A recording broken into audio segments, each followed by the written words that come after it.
Ces matinées scientifiques ont enregistré la participation active des étudiants de l'Université chrétienne de Kinshasa et de l'Université catholique du Congo. Dans son exposé, l'archimandrite Cyril Ovoroun, prêtre et théologien ukrainien, a dénoncé les stratégies déployées par la Russie qui consistent à instrumentaliser la religion comme levier d'influence politique et culturelle, notamment sur le continent africain. Face à cette analyse, les participants ont reconnu que l'Église a un rôle prépondérant à jouer pour faire taire les armes et favoriser le retour d'une paix durable aussi bien en Ukraine qu'en RDC.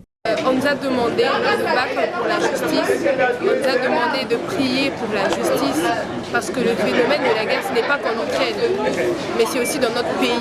Peut-être que nous ne ressentons pas ça parce que nous ne sommes pas du côté de l'Est, mais je pense que nous sommes censés en fait compatir avec cela. Je retiens que l'Église, la foi, a une vraie place, peut réellement agir. C'est vrai qu'aujourd'hui, elle n'est plus un acteur majeur de politique comme à l'époque, elle n'est plus cette Église chef sur la politique comme à l'époque, mais elle peut jouer un très grand rôle humanitaire, elle peut mener des actions concrètes qui tendent à rassembler la population, aider et s'assurer aussi de la sécurité dans une certaine mesure.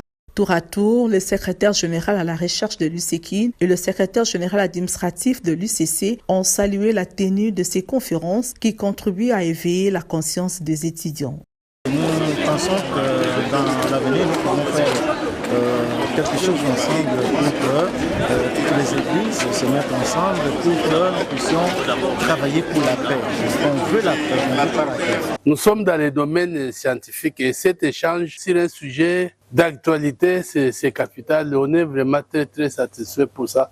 L'enthousiasme de nos étudiants et l'engouement que la conférence a attiré, c'est pour montrer qu'il y a eu un intérêt pour cette conférence. Pour sa part, l'orateur du jour s'est dit confiant que l'Église doit se repositionner afin d'amener les nations agresseuses à mettre en pratique l'évangile tel que le recommande Dieu le Créateur pour que la paix revienne dans le monde.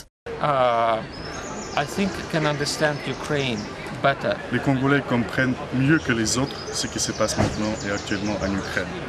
Donc notre devoir ici, c'est vraiment d'échanger de l'expérience, de savoir ce que nous pouvons tirer l'un de l'autre, parce qu'on peut constater qu'il y a beaucoup de parallèles quand même.